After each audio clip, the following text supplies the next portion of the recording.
Hello students. तो आज electrostatics जो चैप्टर अपन ने पढ़ा था उसके PYQ सीरीज की अपन बात करते हैं। प्रीवियस ईयर क्वेश्चंस आज अपन डिस्कस करने जा रहे हैं। तो शुरू करते हैं बच्चों। पहला क्वेश्चन है अपना कि एक अनंत रेखीय आवेश वितरण के कारण 2 सेंटीमीटर दूरी पर विद्युत क्षेत्र 9×10⁴ न्यूटन पर कूलम है। तो रेखीय आवेश घनत्व का मान ज्ञात करो। ये क्वेश्चन अपने RBSC बोर्ड एग्जाम में आया हुआ है। तो अपन बात करेंगे, देखो रेखीय आवेश वितरण के कारण विद्युत क्षेत्र कितना आया था 2K λ/r। रेखीय आवेश वितरण के कारण जो विद्युत क्षेत्र आता है वो कितना आता है 2K λ/r। यहां से देखो अपने को विद्युत क्षेत्र की वैल्यू दे रखी है। लैम्डा अपने पास क्या है रेखीय आवेश घनत्व। तो इस रेखीय आवेश घनत्व की वैल्यू निकालते हैं तो lambda equals to E into R upon 2K। अब ध्यान से देखो बच्चों, E की वैल्यू आपको दे रखी है 9 इंटू 10⁴। फिर आपको दे रखा है यहाँ पे डिस्टेंस कितनी है 2 सेंटीमीटर। तो इसको मीटर में कन्वर्ट कर दो तो 10⁻² अपॉन 2 इंटू K की वैल्यू कितनी होती है बच्चों 9 इंटू 10⁹। यहां से देखो 2 से 2 कैंसिल हो जाएगा, 9 से 9 कैंसिल हो गया, ये 10⁹ ऊपर जाएगा माइनस हो जाएगा। तो 9 और 2 कितना हो गया 11 में से आप क्या करो तो 10⁻⁻11 है और यहाँ पे 10⁻+4 है तो कितना हो जाएगा 10⁻⁷। ये आ जाएगा कूलम पर मीटर। ये बच्चों लैम्डा की वैल्यू आ गई जो क्या है अपने पास रेखीय आवेश घनत्व है। देखो रेखीय आवेश घनत्व क्या होता है एकांक लंबाई में उपस्थित आवेश। एकांक लंबाई में उपस्थित आवेश लैम्डा इक्वल्स टू Q/L आपने बोला था। तो यहां से इसका मात्रक क्या हो जाएगा बच्चों कूलम पर मीटर। यानी 1 मीटर में कितना आवेश होगा 10⁻⁷ कूलम। तो देखते हैं बच्चों अगला क्वेश्चन। सेकंड क्वेश्चन है बच्चों अपना, ये आपके पास एक समबाहु त्रिभुज है। समबाहु त्रिभुज की तीनों भुजाएं समान होती है। इसके तीनों कोनों पर आपके पास आवेश रखे हुए +Q और -2Q। फिर आपको पूछा है कि इस निकाय का परिणामी द्विध्रुव आघूर्ण क्या होगा। तो देखो बच्चों बात करते हैं अपन किसकी, सबसे पहले द्विध्रुव की। द्विध्रुव क्या था +Q -Q आवेश, यानी 2 परिमाण में समान और प्रकृति में विपरीत आवेशों का युग्म क्या कहलाता है द्विध्रुव। लेकिन यहां पे देखो आपके पास +Q आवेश यहाँ पे -2Q आवेश है। तो द्विध्रुव कैसे बनेगा बच्चों ध्यान से देखो, इस -2Q को मैं ऐसे लिख सकता हूं -Q। तो -2Q हो गया। अब देखो एक द्विध्रुव तो ये बन गया आपके पास, यहां से -Q आवेश और ये +Q आवेश। तो एक द्विध्रुव तो ये बन गया, एक ये -Q आवेश ये +Q आवेश। बोलो द्विध्रुव बना कि नहीं बना।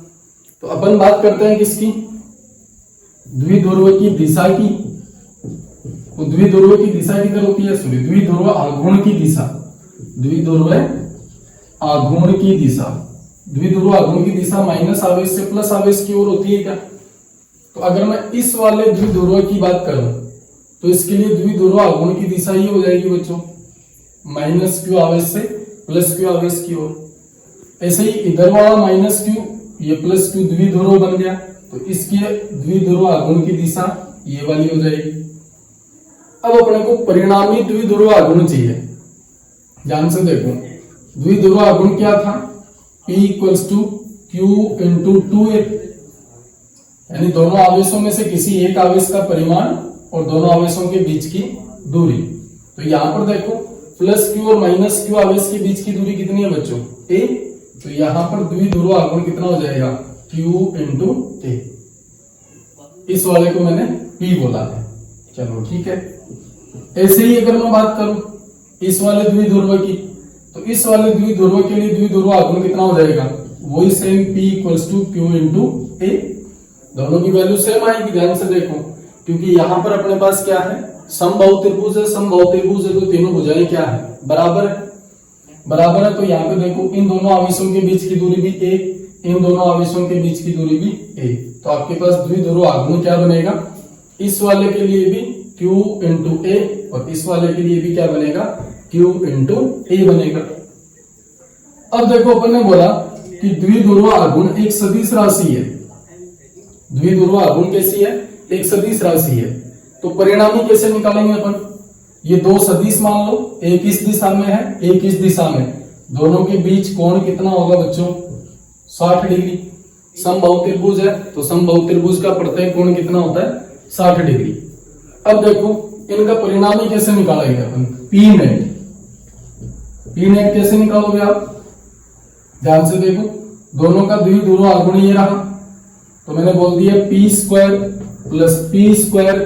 Plus 2p into P cos theta, यही आएगा। देखो इसका द्विध्रुव आघूर्ण p है, इसका द्विध्रुव आघूर्ण भी p है, इसकी वैल्यू भी q इंटू a है, इसकी वैल्यू भी q इंटू a है, दोनों इक्वल है। तो अपन क्या करते हैं, इसका परिणामी द्विध्रुव आघूर्ण निकालते हैं, दोनों के बीच कोण कितना हो गया, 60 डिग्री। तो p नेट कितना आएगा बच्चों, ये बन गया p स्क्वायर प्लस 2p² बनेगा, और cos 60 की वैल्यू कितनी है, देखो थीटा कितना है यहाँ पर 60 डिग्री, और cos 60 की वैल्यू होती है 1/2, 2 से 2 कैंसिल हो जाएगा, यहाँ पर क्या बनेगा बच्चों, p² कितना हो गया, 3p²। तो p नेट कितना आ जाएगा यहाँ से, √3 इंटू p, और p की वैल्यू कितनी है आपके पास, √3q इंटू a। ये आपके पास परिणामी द्विध्रुव आघूर्ण आ गया। अगर इस परिणामी द्विध्रुव आघूर्ण की दिशा पूछे आपको, तो इसकी दिशा क्या होगी, देखो ये आपके पास इन दोनों आवेशों के लिए द्विध्रुव आघूर्ण हो जाएगा, इस वाले की दिशा ये होगी, इस वाले की दिशा ये, तो इन दोनों का परिणामी कहां बीच में मान लें अपन, ये क्या है, पी नेट है। तो इसकी दिशा किधर है बच्चों, -j है क्या, -j, तो आप इसकी डायरेक्शन भी लिख सकते हो -j। तो देखते हैं अगला क्वेश्चन। तो थर्ड क्वेश्चन है बच्चों अपना, दो बिंदु आवेश +9e व e 16 सेंटीमीटर की दूरी पर स्थित हैं। इन दोनों आवेशों को मिलाने वाली रेखा पर एक अन्य आवेश q कहां रखें कि निकाय किसमें हो, संतुलित अवस्था में हो या साम्य में हो। तो देखो बच्चों बात करते हैं अपन, ये हमारे पास दो आवेश है, एक तो 9e और ये e, दोनों एक दूसरे से कितनी दूरी पर हैं, 16 सेंटीमीटर की दूरी पर। अब देखो इन दोनों आवेशों को मिलाने वाली रेखा ये रही, यहां पर अपन कोई बिंदु ले लेते हैं, मान लो इस बिंदु पर मैंने q आवेश को रख दिया, ठीक है, कोई भी एक बिंदु मान लेते हैं, मान लो इस O बिंदु पर मैंने इस आवेश को रखा, तो मान लेते हैं कि 9e से ये आवेश कितनी दूरी पर है, अक्ष दूरी पर। तो बच्चों ये कितना बचेगा आपके पास, 16 माइनस अक्ष बचेगा। अब देखो ये आवेश अपन ने रख दिया यहां पर। अब अपने को ये बोला है कि अपना जो सिस्टम है, जो निकाय है, वो किसमें रहना चाहिए, संतुलित अवस्था में। यानी जैसे ही आवेश को यहां पे रखोगे, ध्यान से देखो, तो ये +e, ये भी धनात्मक आवेश है, एक दूसरे को प्रतिकर्षित करेंगे, ये भी दोनों धनावेश है, एक दूसरे को प्रतिकर्षित करेंगे। तो अपन हर कहीं पे रख देंगे तो क्या होगा, ये प्रतिकर्षण के कारण इधर उधर भागेंगे। लेकिन अपन क्या चाहते हैं कि अपना सिस्टम है वो किस में रहे, संतुलित अवस्था में रहे। तो इसके लिए अपन क्या करेंगे बच्चों, इन दोनों आवेशों के बीच लगने वाला बल और इन दोनों आवेशों के बीच लगने वाला बल क्या होना चाहिए, बराबर। तो देखो इन दोनों आवेशों के बीच बल कितना लगेगा, कि 9e into Q upon x square. Coulomb बल से अपन फॉर्मूला लगा लेते हैं कि 9e into Q upon x square. ये इक्वल होना चाहिए किसके, इन दोनों के बीच लगने वाले बल के। तो के क्यू इंटू ई अपॉन 16 माइनस एक्स का होल स्क्वायर। देखो अपना जो निकाय है वो संतुलित अवस्था में कब रहेगा, जब इन दोनों के बीच लगने वाला बल इन दोनों के बीच लगने वाले बल के बराबर होगा, तभी आपके पास ये आवेश संतुलित रहेगा, यानी ये आगे पीछे नहीं भागेंगे। तो अपन ने दोनों का बल बराबर रख दिया। यहां से देखो बच्चों, K से K कैंसिल हो जाएगा, Q से Q कैंसिल, E से E कैंसिल।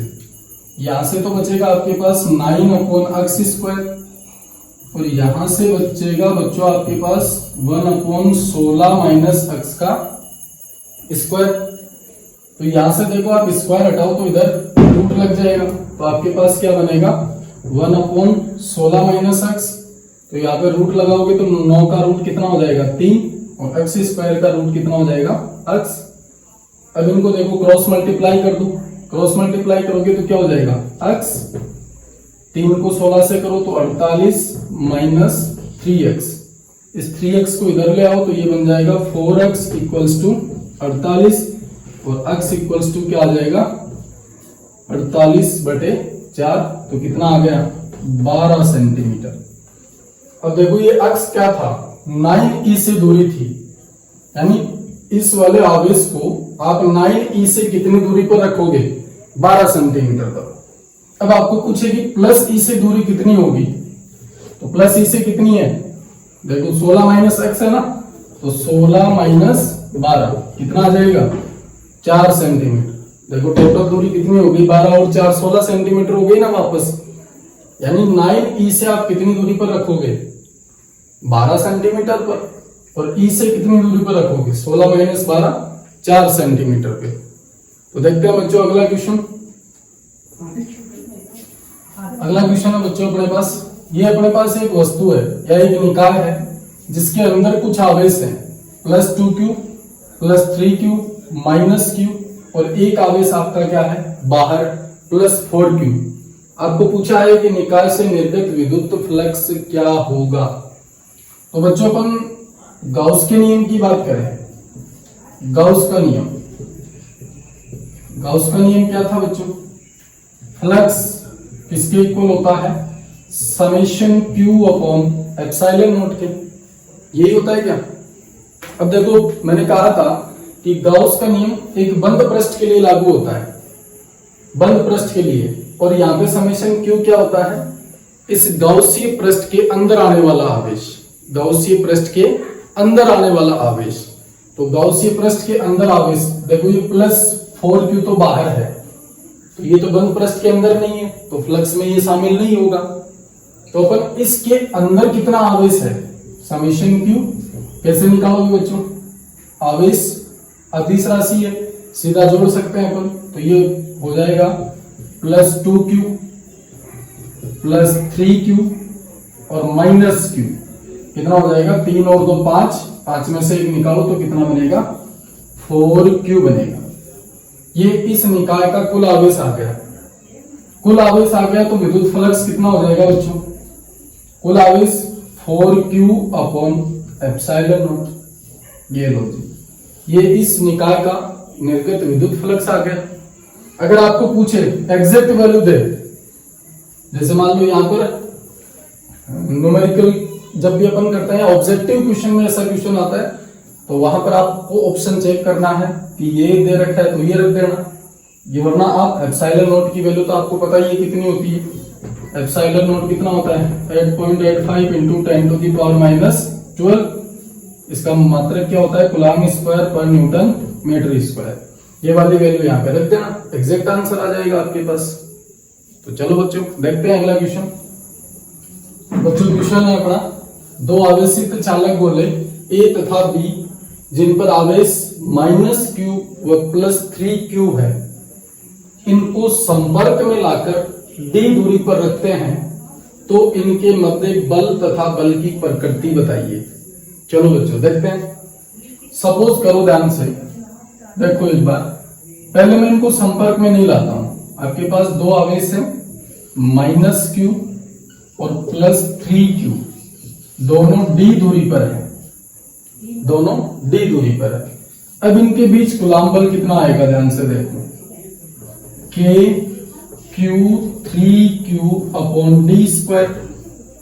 यानी F इक्वल्स टू आएगा आपके पास 3k² अपॉन d स्क्वायर। जब अपन दोनों को संपर्क में नहीं लेके आए उससे पहले अपने पास कूलाम बल कितना था 3k² अपॉन d स्क्वायर। अब देखो बच्चों, अगर मैं इस बल की प्रकृति बताऊं तो मैंने कहा कूलाम बल आकर्षण और प्रतिकर्षण दोनों प्रकृति का हो सकता है। वो डिपेंड करता है कि चार्ज कैसे लिए अपन ने। अगर दोनों सेम चार्ज होंगे तो प्रतिकर्षण, अगर दोनों विपरीत आवेश होंगे तो आकर्षण बल। तो यहाँ पे देखो एक माइनस आवेश है एक प्लस आवेश, तो क्या हो जाएगा, दोनों के बीच आकर्षण बल लगेगा। देखो संपर्क में लाने से पहले दोनों आवेशों के बीच बल कितना लग रहा था 3k² अपॉन d स्क्वायर। बात करें अपन किसकी, बल की प्रकृति, तो कैसी होगी, आकर्षण प्रकृति। अब अपन को बच्चों बोला है कि इनको संपर्क में लाकर वापस उसी दूरी पर रख दें। सपोज करो अपन ने बोला कि इन आवेशों को संपर्क में लेके आओ और उतनी ही दूरी पर वापस रख दो, तो क्या होगा, ध्यान से देखो। अपन ने आवेशन की विधियां पढ़ी थी। आवेशन की विधियों में अपन ने एक प्रकार पढ़ा था स्पर्श द्वारा आवेशन। उसमें क्या होता है, जब इन दोनों वस्तुओं को आप आपस में संपर्क में लाते हो तो दोनों आवेशों पर, दोनों वस्तुओं पर आवेश का मान क्या होगा, इक्वल इक्वल डिस्ट्रीब्यूट हो जाएगा, यानी आधा आधा डिवाइड हो जाएगा। तो अपने पास एक आवेश तो है -q, एक आवेश है आपके पास 3q। दोनों को जोड़ो और 2 का भाग लगा दो, क्योंकि 2 ही वस्तुएं हैं अपने पास। अगर 3 होती तो 3 का भाग लगा देते। एक आवेश -q, एक आवेश +3q, दोनों को जोड़ो और 2 का भाग लगा दो, तो आपके पास क्या आएगा 3q - q/2 आ जाएगा। अब देखो जैसे ही अपन ने दोनों वस्तुओं को संपर्क में लेके आए, दोनों पर आवेश कितना हो गया बच्चों, q। ए वस्तु पर भी q होगा और बी पर भी कितना होगा, q होगा। ऐसा क्यों हुआ, क्योंकि जब अपन इस ए और बी को संपर्क में लाते हैं तो आवेश क्या होगा, एक वस्तु से दूसरी वस्तु पर स्थानांतरित होगा। और कब तक होगा, जब तक दोनों पर आवेश का मान बराबर वितरित नहीं हो जाता। तो अब देखो यहाँ पर दोनों के बीच बल कितना आएगा, kq × q upon d square.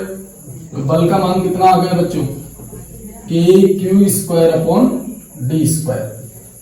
अब मुझे एक चीज बताओ, अब दोनों पर आवेश कितना है, देखो ए पर भी आवेश q है और बी पर भी आवेश कितना है, q है। तो दोनों समान प्रकृति के हैं, तो बल की प्रकृति कैसी हो जाएगी, प्रतिकर्षण। देखो जब संपर्क में नहीं लाए थे तो आकर्षण लग रहा था, जैसे ही संपर्क में लाकर वापस उतनी दूरी पर रख दिया तो बल की प्रकृति कैसी हो गई, प्रतिकर्षण। पहले बल कितना था 3k² अपॉन d स्क्वायर, अब बल कितना हो गया kq² अपॉन d स्क्वायर। तो देखते हैं बच्चों अगला क्वेश्चन। क्वेश्चन है बच्चों, यदि किसी बिंदु XYZ पर विभव 3x² वोल्ट है तो बिंदु 1,0,3 मीटर पर विद्युत क्षेत्र बताइए। ये जेईई मेंस का क्वेश्चन है 2022 में। देखो मान लो यहां पर देखो जो विभव है आपका वो अक्ष यानी दूरी पर डिपेंडेंट है, यानी जैसे जैसे दूरी बढ़ रही है, या देखो अक्ष क्या है, यहाँ पे दूरी मान सकते हैं अपन, विभव का मान दूरी पर निर्भर करता है, ठीक है ना, 3x²। तो अपन को v = दे रखा है 3x²। अब ध्यान से देखो ये जो निर्देशांक अपने को दे रखे हैं अक्ष y z तीनों दे रखे हैं, लेकिन विभव देखो केवल अक्ष अक्ष के अनुदिश ही बदल रहा है। y z के लिए तो क्या हो जाएगा, विभव 0 हो जाएगा। अरे यहां ध्यान से देखो 3x², केवल जो विभव का मान है वो अक्ष निर्देशांक पर ही निर्भर कर रहा है। तो यहां से देखो v = 3x²। अब अपने को 1,0,3 पर विद्युत क्षेत्र पूछा है, तो विद्युत क्षेत्र और विभव में एक संबंध बताया था मैंने, E = -dV/dx। वैसे तो dV/dr होता है, dr क्या था, स्थिति सदिश था, dx i + dy j + dz k। लेकिन यहाँ पर अपने पास एक ही कोऑर्डिनेट की बात कर रहे हैं अपन, किसकी, अक्ष की। तो मैंने लिख दिया -dV/dx। तो तो बच्चों बहुत आसान है, 3x स्क्वायर को x के रिस्पेक्ट में क्या कर दो, डिफरेंशिएट कर दो। तो d अपॉन dx, v की वैल्यू कितनी है 3x स्क्वायर, अवकलन करो तो अपने पास क्या हो जाएगा माइनस x स्क्वायर का क्या हो जाएगा 2x, और ये हो जाएगा माइनस का 6x। देखो अपन ने 3x स्क्वायर को अवकलित किया या अवकलन किया तो अपने पास क्या आ गया माइनस 6x।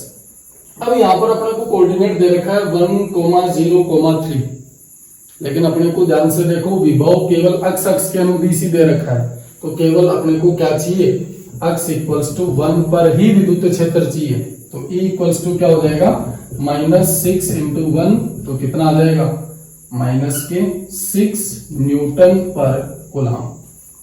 अब अगर आपको पूछे कि y और z डायरेक्शन में विद्युत क्षेत्र कितना होगा, तो यहाँ पे देखो y और z डायरेक्शन में पोटेंशियल कितना है बच्चों 0 है, तो विद्युत क्षेत्र भी क्या हो जाएगा यहाँ से, ध्यान से देखो E इक्वल्स टू -6x, केवल E की वैल्यू x कोऑर्डिनेट पे डिपेंड कर रही है, y और z के लिए क्या हो जाएगा 0। तो देखते हैं बच्चों अगला क्वेश्चन। क्वेश्चन है बच्चों अपना, एक 12 पिको कूलम आवेश 20 सेंटीमीटर भुजा वाले वृत्त के केंद्र से कितनी ऊपर रखा हुआ है 10 सेंटीमीटर, तो वर्ग से निर्गत विद्युत फ्लक्स ज्ञात करो। एक क्वेश्चन है बच्चों अपना एम्स 2017 एग्जाम में पूछा गया है। तो देखो ये आपके पास वर्ग है, वर्ग की भुजाएं कितनी है 20 सेंटीमीटर, चारों भुजाएं बराबर होती है तो हर भुजाएं कितनी होगी 20 सेंटीमीटर। अपन को बोला है कि एक आवेश इस केंद्र से 10 सेंटीमीटर ऊपर रखा है, ये लो 12 पिको कूलम कितनी दूरी पर रखा हुआ है 10 सेंटीमीटर पे। तो अब ध्यान से देखो बच्चों, अगर मैं इस वर्ग से निर्गत विद्युत फ्लक्स की बात करूं तो इसके लिए गाउस का नियम यूज कर सकते हैं, क्योंकि बंद पृष्ठ है अपने पास, और बंद पृष्ठ तो अपन गाउस का नियम लगा सकते हैं। गाउस के नियम से फ्लक्स क्या होता है summation q upon epsilon not. अब देखो समेशन q क्या है, गाउसी पृष्ठ के अंदर आवेश। तो ध्यान से देखो, अपन ने बोला कि ये 10 सेंटीमीटर देखो इस भुजा से कमी है ना, अगर मान लो यहाँ पे होता 20 सेंटीमीटर से ज्यादा, तब ये आवेश बाहर आ जाता है इससे। लेकिन अब तो आप इस सेंटर से चाहे 10 सेंटीमीटर इधर रखो, चाहे इधर रखो, चाहे इधर रखो, कोई फर्क नहीं पड़ेगा। ये 12 पिको कूलम आवेश है तो किसके अंदर, इस वर्ग के अंदर ही है। आपको बोला है कि सेंटर से 10 सेंटीमीटर दूरी पे रखा हुआ है, तो क्या फर्क पड़ेगा, बस कंफ्यूज करने के लिए है और कुछ नहीं। ये आवेश अपना कहां पर है, इस वर्ग के अंदर ही तो है, और अंदर है तो अपन क्या करेंगे गाउस का नियम लगा देंगे सीधा। तो देखो समेशन q कितना है 12 पिको कूलम, इसको चेंज कर लो तो कितना हो जाएगा 10 की पावर -12 कूलम हो जाएगा। एप्सिलॉन नॉट की वैल्यू कितनी होती है 8.85 इंटू 10 टू दी पावर -12। देखो ये तो कैंसिल हो जाएगा, इसको आप डिवाइड करो तो अपने पास 12 अपॉन 8.85 है, इसको लगभग आप डिवाइड करोगे तो आपके पास वैल्यू आएगी 1.35 के आसपास, 1.35। ये तो फ्लक्स कितना हो जाएगा बच्चों, फ्लक्स का यूनिट क्या था EDS यानी न्यूटन पर कूलम, और इसका लिखा था आपने मीटर स्क्वायर, तो न्यूटन मीटर स्क्वायर पर कूलम स्क्वायर। देखो मात्रक और विमा हर की याद रखनी है। जो बच्चे क्लास 12th बोर्ड में हैं उनको मात्रक और विमा की क्वेश्चंस 1-2 पूछता है हर साल, हर बार एग्जाम में 1-2 क्वेश्चन ऐसे आएंगे जिनमें मात्रक और विमा की बात करता है। तो आपको जितनी भी भौतिक राशियां हैं उनके मात्रक और विमा अपने को याद रखने हैं। तो देखते हैं बच्चों अगला क्वेश्चन।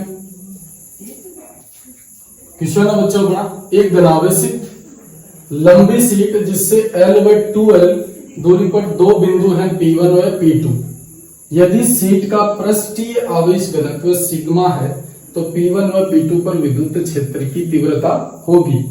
क्वेश्चन है अपना जेईई मेंस 2023 में पूछा गया है। तो देखो ये अपने पास एक सीट है, मान लो उस पे कौन सा आवेश है धन आवेश है, बहुत पतली सीट की बात कर रहे हैं अपन, अनंत आवेशित सीट की बात कर चुके हैं पहले। देखो जब टॉपिक पढ़ रहे थे अपन अनंत सीट की बात कर चुके थे अपन, ऐसे ये अनंत सीट है अपने पास, इसको मैंने जो भी आवेश दिया वो कहां पर, इसके पृष्ठ पर एक समान रूप से वितरित हो गया। उस टाइम पे अपन ने बोला था कि ये सीट इतनी पतली होती है कि इसमें आवेश की एक सिंगल लेयर बनती है, केवल क्या बनती है, सिंगल लेयर। अब देखो ध्यान से देखो बच्चों, इस सीट से एक तो L दूरी पर बिंदु P1 है, एक मान लो 2L दूरी पर बिंदु P2 है। आपको P1 और P2 पर विद्युत क्षेत्र पूछा है कि P1 और P2 बिंदु पर विद्युत क्षेत्र कितना होगा। तो बच्चों अगर आपको थोड़ा सा याद है तो अपन ने इस सीट के कारण विद्युत क्षेत्र निकाला था सिग्मा अपॉन 2 एप्सिलॉन नॉट, ये निकाला था क्या। और फिर मैंने आपको ये भी बोला था कि ये जो विद्युत क्षेत्र है वो दूरी पर निर्भर नहीं करता, does not depends on distance. क्या बात हुई थी क्या।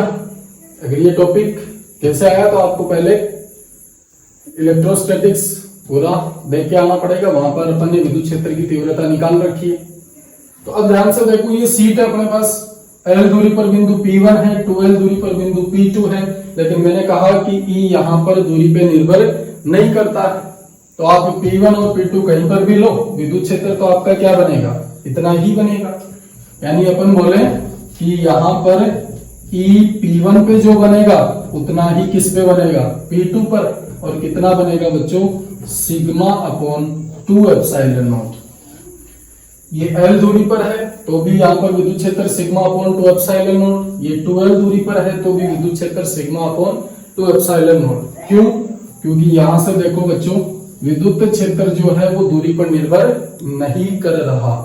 तो देखते हैं बच्चों अगला क्वेश्चन है बच्चों अपना, दो बिंदु आवेश Q1 तथा Q2 क्रमशः है 4 गुणा 10 की घात -6 कूलम तथा -4 गुणा 10 की पावर -6 कूलम R दूरी पर रखे हैं।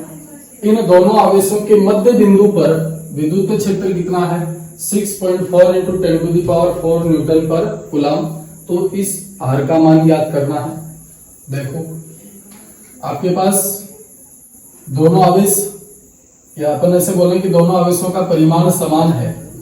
एक है 4 × 10⁻⁻6 कूलम और एक R दूरी पर है -4 × 10⁻⁻6 कूलम।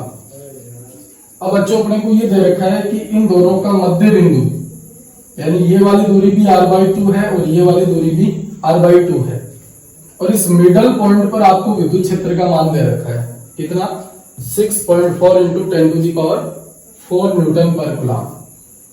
अब देखो ध्यान से, यदि मैं बात करूं यहां पर विद्युत क्षेत्र ये है, तो अगर ये वाला जो आवेश है प्लस आवेश है, देखो 4 × 10⁻⁻6 कूलम, इसके कारण विद्युत क्षेत्र की दिशा इस वाले पॉइंट पर कहां होगी, इस ओर, जिसको मैं बोल देता हूं E1।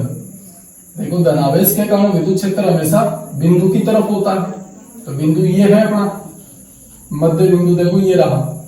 इस बिंदु पर इस आवेश के कारण विद्युत क्षेत्र ये हो गया।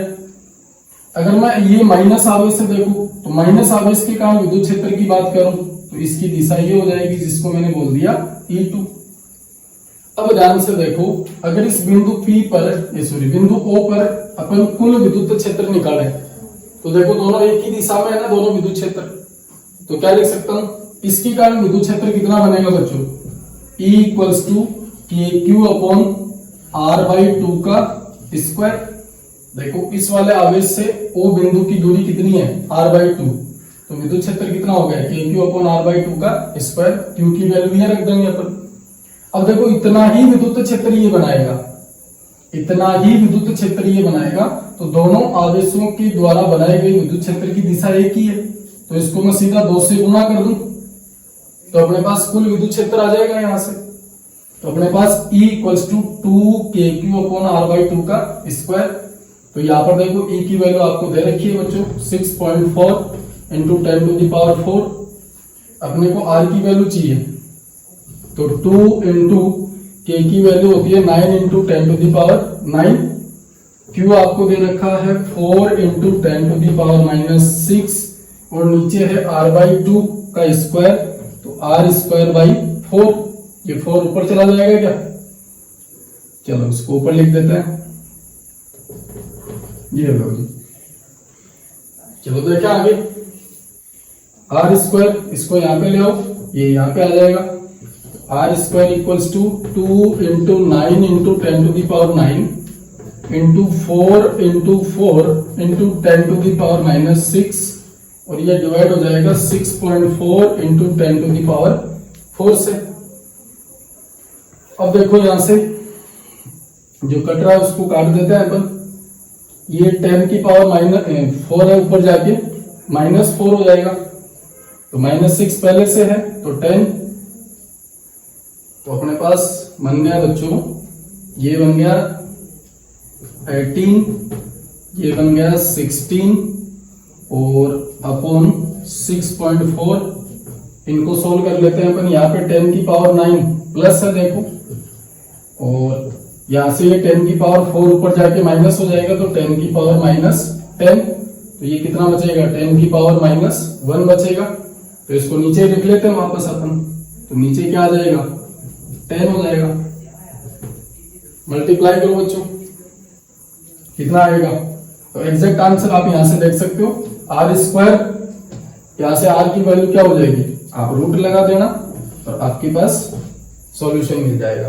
तो कैलकुलेशन आपको करनी है बच्चों, मैंने यहां से आपको बोला कि ये प्लस क्यू आवेश है, ये माइनस क्यू आवेश, इसके कारण विद्युत क्षेत्र इधर, इसके कारण भी विद्युत क्षेत्र इधर हो जाएगा, दोनों विद्युत क्षेत्र एक ही दिशा में है, तो मैंने सीधा क्या कर दिया 2kq/r/2 का स्क्वायर।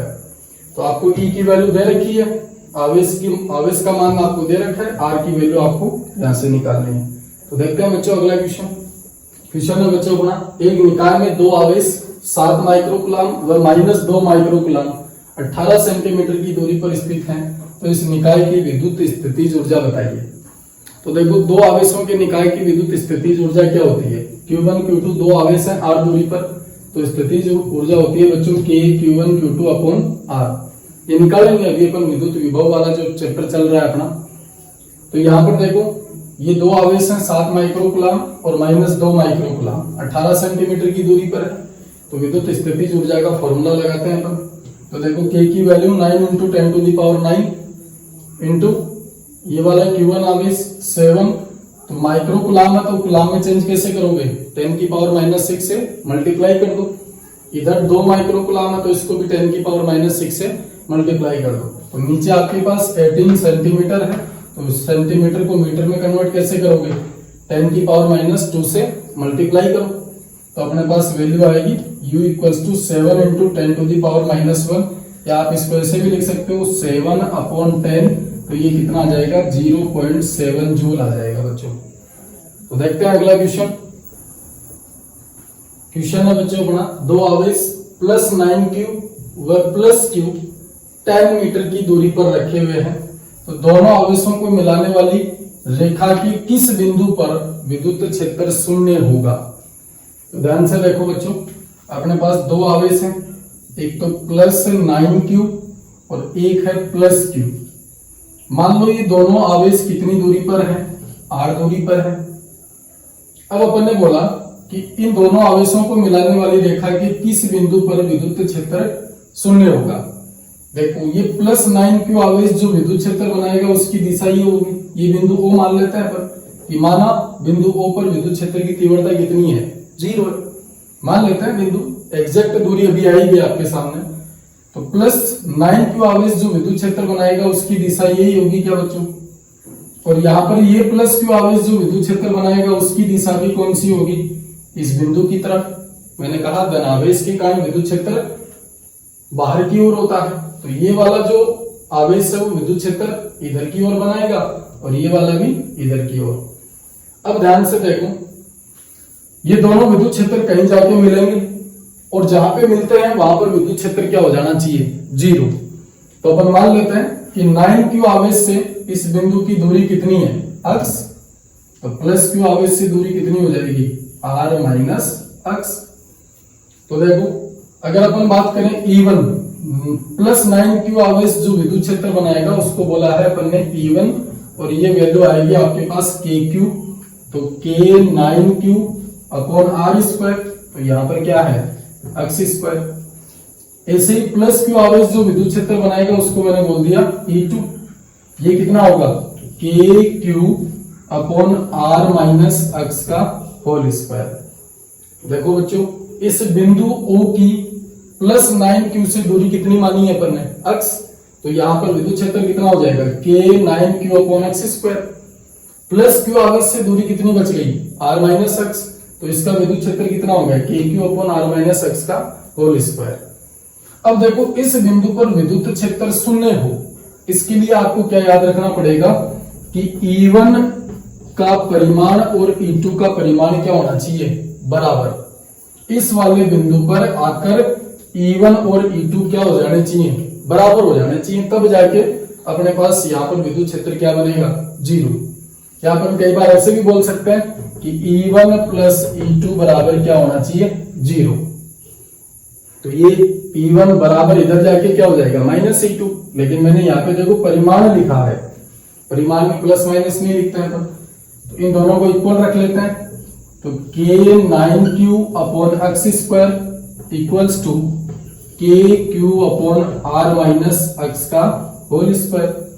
देखो बच्चों, K से K कैंसिल हो जाएगा, Q से Q कैंसिल, तो यहां से तो बचा आपके पास 9 अपॉन x स्क्वायर, और इधर से बचेगा आपके पास 1 अपॉन R माइनस x का होल स्क्वायर। यहां से आप स्क्वायर हटाओ तो इधर रूट लग जाएगा, तो ये हो जाएगा 3 upon x equals to 1 upon R minus x। Cross multiply कर दो तो x equals to 3R minus 3x। इस 3x को आप इधर ले आओ तो ये बन जाएगा 4x इक्वल्स टू 3R। तो यहां से बच्चों x की वैल्यू क्या आ गई आपके पास 3/4 इंटू R।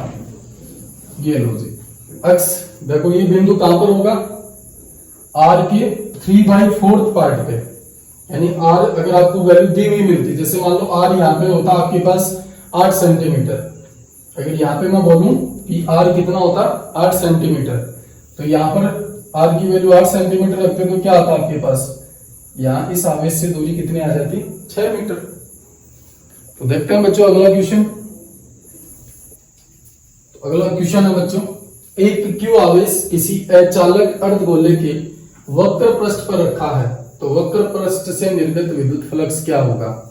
देखो ये अर्धगोला है, इस अर्धगोले का ये जो वक्र पृष्ठ है यहाँ पर आपका आवेश रखा हुआ है। तो ये क्वेश्चन अपना जेईई मेन 2022 में पूछा गया है। तो बात करते हैं अपन, देखो अगर अपन ध्यान से देखो इस पूरे गोले की बात करें, पूरे गोले को मैंने बीच में से काट दिया और बीच में से काटकर ऊपर वाली जो सतह है उस पे आवेश रखा हुआ है। तो मैं गाउस का नियम लगाने के लिए क्या करूंगा, इस पूरे गोले को मुझे बंद करना पड़ेगा, ऐसे पूरे गोले को बंद करना पड़ेगा बच्चों, क्योंकि गाउस का नियम बंद पृष्ठ के लिए लागू होता है। तो अब यहाँ पे देखो इस पूरे गोले से निर्गत विद्युत फ्लक्स कितना हो जाएगा, phi equals to summation Q upon epsilon naught, यही होगा समेशन क्यू। अब देखो ये क्यू आवेश इस पूरे गोले में आ रहा है, तो कितना हो गया क्यू अपॉन एप्सिलॉन नॉट। लेकिन अब ध्यान से देखो बच्चों, अपने को पूछा क्या है, केवल इस वक्र पृष्ठ से निर्गत विद्युत फ्लक्स, इस आधे का ही पूछा था अपने को, अर्धगोले का ही। इस पूरे गोले से निर्गत कितना आ गया क्यू अपॉन एप्सिलॉन नॉट। अब ध्यान से देखो, अगर मैं इसको वापस हटा दूं तो मेरे को केवल इस आधे का ही चाहिए, तो आप क्या करोगे, फ्लक्स कितना हो जाएगा बच्चों क्यू अपॉन 2 एप्सिलॉन नॉट, और आधा हो जाएगा। अगर अपन पूरे गोले की बात कर रहे थे तो इससे निर्गत विद्युत फ्लक्स क्या था क्यू अपॉन एप्सिलॉन नॉट। अब अपने को केवल आधे का चाहिए, तो क्या हो जाएगा क्यू अपॉन 2 एप्सिलॉन नॉट। तो मिलते हैं बच्चों अगले वीडियो के अंदर। अगले लेक्चर में अपन ऐसे ही PYQ लेके आ रहे हैं आपके पास, जहां पर अपन 12th बोर्ड क्लास में आए हुए क्वेश्चनों की बात करेंगे, साथ में ही अपने नीट जेईई और एम्स के अंदर जो क्वेश्चन आते हैं उनकी बात करेंगे। तो मिलते हैं बच्चों अगले लेक्चर में, तब तक के लिए थैंक यू।